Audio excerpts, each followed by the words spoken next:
ലൈബ്രറിയിൽ യുദ്ധഭീകരതയ്ക്കെതിരെ ചിത്രകലാ ക്യാമ്പും മത്സരവും സംഘടിപ്പിച്ചു. ഒക്കൽ തുരുത്തിലായിരുന്നു ചിത്രരചനാ ക്യാമ്പ്.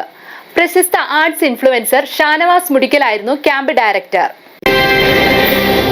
ഒക്കൽ TNV വായനശാലയുടെ നേതൃത്വത്തിൽ വിദ്യാർത്ഥികൾക്കായി ഏകദിന ചിത്രകലാ ക്യാമ്പും ചിത്രരചനാ മത്സരവും സംഘടിപ്പിച്ചു. യുദ്ധഭീകരതയ്ക്കെതിരെയാണ് ഇത്തവണത്തെ ക്യാമ്പ് സംഘടിപ്പിച്ചത്. ഒക്കൽ തുരുത്തിലായിരുന്നു ചിത്രരചനാ ക്യാമ്പ്. രാവിലെ 9:30 ആരംഭിച്ച ക്യാമ്പിന് പ്രമുഖ ചിത്രകാരന്മാർ നേതൃത്വം നൽകി. പ്രശസ്ത ആർട്സ് ഇൻഫ്ലുവൻസർ ഷാനവാസ് മുടിക്കലായിരുന്നു ക്യാമ്പ് ഡയറക്ടർ.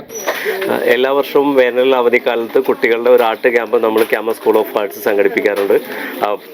ഒക്കലിലുള്ള TNV വായനശാലയാണ് എല്ലാ വർഷത്തെ പോലെ ഈ വർഷവും നമ്മൾക്ക് ഇതുപോലൊരു സാഹചര്യം ഒരുമിച്ച് തന്നത്. ഓരോ വർഷവും ഓരോ പ്രധാനപ്പെട്ട ടാഗ് ലൈൻ വെച്ചിട്ടാണ് കുട്ടികൾക്ക് ഈ ക്യാമ്പിലേക്കുള്ള ചിത്രങ്ങൾ വരപ്പിക്കുന്നത്. 3-4 സ്റ്റേജുകളായിട്ടാണ് ഒരു ദിവസത്തെ ക്യാമ്പ് ഉള്ളത്.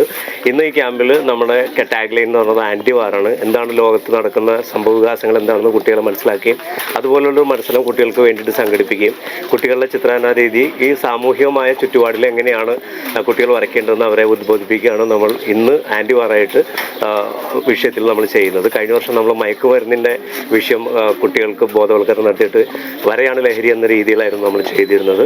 ഈ വർഷം ഇപ്പോൾ കുട്ടികൾ പെരുമ്പാവൂരിൻ്റെ വിവിധ മേഖലകളിലുള്ള ഒരുപാട് കുട്ടികൾ ഈ ഒക്കൽ തുരുത്തിൽ ഈ കർമ്മയോഗാലയത്തിൽ ഒരുമിച്ച് കൂടിയിട്ട് അവരിപ്പം ആൻറ്റി വാറിനെതിരായിട്ടുള്ള ചിത്രങ്ങൾ വരച്ചുകൊണ്ടിരിക്കുന്നതാണ്. Panchayat president PK Sindhu teacher, ജില്ലാ panchayat member Ahalya Sadanandan, block member Amrutha Sajin, ward member Abdul Fazil, CV Sasi, MV Babu, VP Suresh, K Anuraj തുടങ്ങിയവർ പങ്കെടുത്തു. TNV വായനശാലയുടെ 5ാമത് ചിത്രരചനാ ക്യാമ്പാണ് ഇവിടെ നടക്കുന്നത്. എല്ലാ വർഷവും 5 വർഷമായിട്ട് തുടർച്ചയായിട്ട് ക്യാമ്പുകൾ നടത്തപ്പെടുന്നുണ്ട്.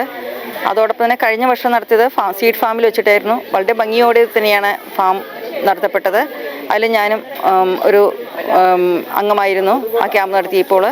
അപ്പോൾ ഈ TNV വായനശാലയെക്കുറിച്ച് പറയുമ്പോൾ ഒത്തിരി കുട്ടികളെ പ്രോത്സാഹിപ്പിക്കുന്നതിന് വേണ്ടി ഒത്തിരി പ്രവർത്തനങ്ങൾ മുന്നോട്ട് പോവുകയാണ് ചെയ്യുന്നത്. അവർക്ക് പച്ചക്കറി ജൈവ പച്ചക്കറിയെ പ്രോത്സാഹിപ്പിക്കുന്നതിന് പച്ചക്കറി തൈകൾ കുട്ടികൾക്ക് വിതരണം ചെയ്യുന്നുണ്ട്. പല ലൈബ്രറി ബുക്കുകൾ കൊടുക്കുന്നുണ്ട്. അങ്ങനെ ഒരുപാട് പ്രോഗ്രാംസ് കുട്ടികളെ അവരെ പഠനത്തോടൊപ്പം പാഠ്യേതര പ്രവർത്തനങ്ങളിലും പങ്കെടുപ്പിക്കുവാനായിട്ട് ഒത്തിരി പ്രോഗ്രാമുകൾ നടത്തുന്നുണ്ട്. ഈ വായനശാലയിലെ അംഗങ്ങൾ എല്ലാവരും ഒറ്റക്കെട്ടായിട്ട് നിന്നുകൊണ്ട് ആണ് ഈ പ്രവർത്തനങ്ങൾ നടത്തുന്നത്. ഈ വായനശാലയ്ക്ക് എല്ലാവിധ അഭിനന്ദനങ്ങളും ഈ അവസരത്തിൽ രേഖപ്പെടുത്തുകയാണ്. News desk, media city, Perumbavoor.